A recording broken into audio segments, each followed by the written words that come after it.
अब देखो, शारीरिक मानक परीक्षण आपको मालूम होना चाहिए। हाइट 168 सेंटीमीटर लड़कों की, और लड़कों की 3 कैटेगरी के, जनरल, ओबीसी, एससी और ईडब्ल्यूएस भी, ये 168 ही चाहिए। अगर कोई एसटी का है तो उसके लिए 160 चल जाती है। सीना 79 बिना फुलाए, 84 फुला करके। एसटी का बच्चा 77 से 82 भी चलता है। चलो नेक्स्ट, महिलाओं के लिए कोई सीना नहीं नपता, केवल हाइट चाहिए 152 सेंटीमीटर। एसटी की महिला यहां भी 147 सेंटीमीटर चल जाएगी। और महिलाओं के लिए वजन न्यूनतम 40 किलोग्राम होना चाहिए। अधिकतम की कोई सीमा यहां पर निर्धारित नहीं होती, लेकिन 40 किलो से कम की कोई लड़की नहीं होनी चाहिए, ये मांगते हैं। तो शारीरिक दक्षता परीक्षा ये तो हो गई माप।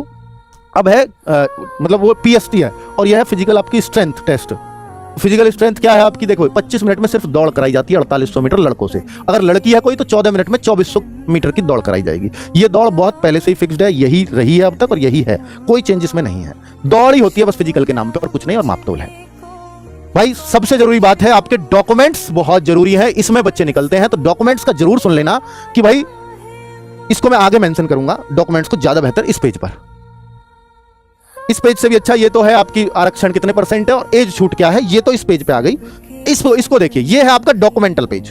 इसको आप सब समझना कि डॉक्यूमेंट्स का जो भी कंफ्यूजन है आपका सब दूर कर दूंगा।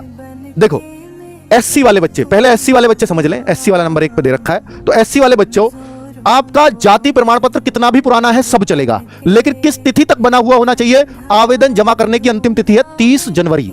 30 जनवरी से पहले बना हुआ होना चाहिए। कितना पुराना है इस बात से कोई फर्क नहीं पड़ता। ये तो है अनुसूचित जाति, और आ गए अनुसूचित जनजाति यानी एसटी। एसटी वाले बच्चों, आपकी भी सेम कंडीशन एससी की तरह है। 30 जन से पहला बना हुआ होना चाहिए, बस ये कंडीशन देखनी है। कितना पुराना है इस बात से कोई फर्क नहीं पड़ता। अब बात करता हूं ओबीसी की, अन्य पिछड़ा वर्ग सर्टिफिकेट यानी ओबीसी सर्टिफिकेट। ये वाले बच्चे गौर से सुनना, ये नहीं होता है बहुत सारे बच्चों पे। एक तो आप स्टेट का बनवाना, एससी एसटी वालों ये भी जरूर ध्यान रखना, स्टेट का सर्टिफिकेट बनवाना, नहीं तो दिक्कत हो जाएगी। ओबीसी वालों आपके पास सेंट्रल का हो सकता है, बहुत जगह चला देंगे, बहुत जगह नहीं भी चलाएंगे सेंट्रल का। स्टेट का बनवाना, एक तो सर्टिफिकेट स्टेट का हो और 1 अप्रैल 2025 से बाद का हो, इससे पहला ओबीसी नहीं चलेगा। और 30 जनवरी 2026 से पहला हो, इन दोनों डेट्स के बीच में होना चाहिए आपका ओबीसी सर्टिफिकेट। चेक कर लेना, आपके ओबीसी सर्टिफिकेट पर डेट लिख रही होगी कब बना है, उसके बीच का है तो चलेगा, वरना नहीं चलेगा। और सेम अगर ईडब्ल्यूएस से है बच्चा तो सेम कंडीशन ओबीसी वाली है। यहां 1 अप्रैल 2025 के बाद का, इनको तो पता ही है ईडब्ल्यूएस वालों को, यही कंडीशन होती है, उसी वित्त वर्ष का होना चाहिए। तो वही है 30 जनवरी 2026 से पहला हो और 1 अप्रैल 2025 से बाद का। लेकिन ओबीसी वालों को ये नहीं पता होता, इसलिए ओबीसी वालों ध्यान से सुनना इस बात को। अब बाकी राज्य सरकार कर्मचारी या स्वतंत्रता संग्राम सेनानी या मूल, हाँ ये तो इनको तो पता है कब का बना हुआ, नहीं दिक्कत। बाकी सब सर्टिफिकेट में आवेदन पत्र से पहले डेट का बना हुआ होना चाहिए, यानी 30 जनवरी से पहला। मूल निवास हर एक बच्चे को चाहिए, जनरल वालों को नहीं चाहिए। ईडब्ल्यूएस वालों को भी चाहिए, लेकिन जनरल वालों को नहीं चाहिए। अदर स्टेट वालों को नहीं चाहिए मूल निवास।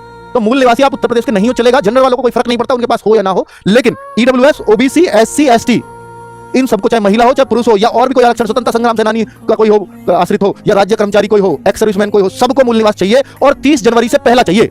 और ये 1 अप्रैल की कोई कंडीशन नहीं है, पुराना कितना भी बना हुआ उससे कोई फर्क नहीं पड़ता। क्लियर है बच्चों? चलो नेक्स्ट, जो सबसे इंपॉर्टेंट बात, एक तो हो गई डॉक्यूमेंट्स की। तो डॉक्यूमेंट्स से संबंधित कोई भी डाउट आपका नहीं रहा होगा, उम्मीद करता हूं। अब बात करता हूं कि भाई हस्ताक्षर, फॉर्म की गलतियां बता रहा हूं आपको। 2 बातों को ध्यान रखना, इसकी वजह से फॉर्म रिजेक्ट होता है बस। एक तो है कि आपका सफेद प्लेन कागज होना चाहिए, लाइनिंग वाला कागज मत यूज करना अगर आप अपने साइन करने जा रहे हो तो। व्हाइट पेपर हो।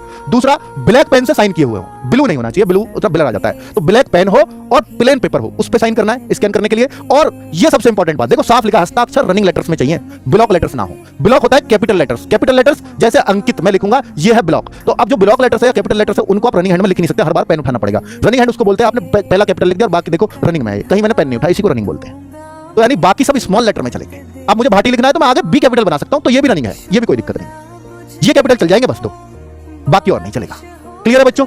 तो मैंने आपको एक एग्जांपल दिया है अंकित लिख करके कि रनिंग लेटर क्या है और क्या नहीं है। ब्लॉक लेटर क्या है? सारे कैपिटल लेटर, वो नहीं होने चाहिए। ठीक है, क्लियर? अब मैं आगे बता देता हूं फोटोग्राफ का। तो 2 बातों का बस हस्ताक्षर में ध्यान रखेंगे, बाकी तो वो साइज वाइज लिखा है, वो सब आपका तो एक्सेप्ट नहीं करेगा नहीं तो। अब मैं फोटोग्राफ की बात करता हूं। फोटोग्राफ में रियल टाइम फोटो इस बार लिया जाएगा, वो पहले भी लेते रहे हैं यूपीएससी और उन सब में। वेब कैम या फोन के कैम से वो लिया जाता है। तो भाई इसमें ध्यान रखने वाली बात यह है कि आप अगर चश्मा लगाते हैं, नहीं लगाना चाहिए वैसे तो, क्योंकि पुलिस में लेंगे नहीं चश्मे वाले को, तो फिर लेसे कोई कराना पड़ता है, वो अलग बात है। तो भाई ये देखिए, आपके चश्मे पे कोई रोशनी ना पड़ रही हो, जैसे एक लाइट आ जाती है मेरे पे भी, आपको कभी दिखती होगी, तो वो फिर चलेगा नहीं चश्मा किसी भी तरह से। और बाकी आई साइड वाला ही हो तो ठीक है, नहीं तो अभी सोचो लाइट नहीं पड़नी चाहिए, मैं ब्लैक चश्मा धूप वाला लगा कर बैठ जाऊं, नहीं वो नहीं चलेगा भाई किसी भी तरीके से। ठीक है, चलो वैसे चश्मा हटाकर ही फोटो खिंचवाना, फोटो सीधे खिंचवाना, ऐसे नहीं खिंचवाना। बहुत सारे बच्चों को ये पता होता है कि दोनों कान दिखने चाहिए, वो सीधे बिल्कुल, लेकिन कान थोड़ा सा ऐसे दिख नहीं रहा तो कहते हैं जी मेरा तो फॉर्म रिजेक्ट। ऐसा कोई मतलब, दोनों कान दिखने का मतलब होता है सामने देखो, क्योंकि अगर कोई ऐसे दिखेगा तो दोनों कान दिख ही नहीं सकते। आप देखो मेरे दिख रहे हैं, आपको नहीं दिखेंगे। ठीक है, चलो तो दोनों कान का मतलब बस इतना ही होता है, बाकी और उससे नहीं, सामने देखने से मतलब बस, ठीक है। चलो, और वर्दी से एनसीसी वाला वर्दी का कोई फोटो लगा रखा हो या कोई और होमगार्ड की वर्दी का फोटो खींच के यहाँ लगा दो, वो सब नहीं चलेगा। और इन्होंने बोला है कि जो आपका रियल टाइम फोटो है, वो आपका जो फोटो लगा रहे हो, एक चिपकाना भी आपको फोटो, एक स्कैन भी करना है और एक रियल टाइम भी लेना है। तो जो स्कैन वाला भी है वो मैच करना चाहिए रियल टाइम के, ऐसा नहीं है कि कुछ भी लगा दो, ठीक है। वो नहीं हो तो फिर एक फॉर्म भरवाएंगे वो आपसे, अगर मैच ही नहीं हो रहा होगा।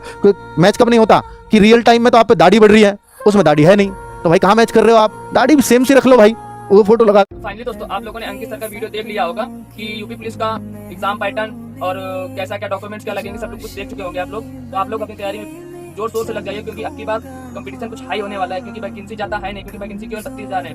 और अब की बार वो स्टूडेंट्स भी होंगे जो कि 65,000 वाली वैकेंसी से बाहर हो चुके थे। तो आप लोग अपनी तैयारी में जोर शोर से लग जाइए, क्योंकि बहुत सारे स्टूडेंट्स ऐसे हैं जो अपनी तैयारी में लग चुके हैं। अब आप लोग ये वीडियो देख ही चुके हैं, अब आप लोग अपनी तैयारी में लग जाएं। और आप लोगों की किस टॉपिक में वीडियो चाहिए आप लोग कमेंट करके जरूर बता दें, और मेरे चैनल को सब्सक्राइब कर लें, क्योंकि मैं कोई प्रोफेशनल यूट्यूबर नहीं हूँ। और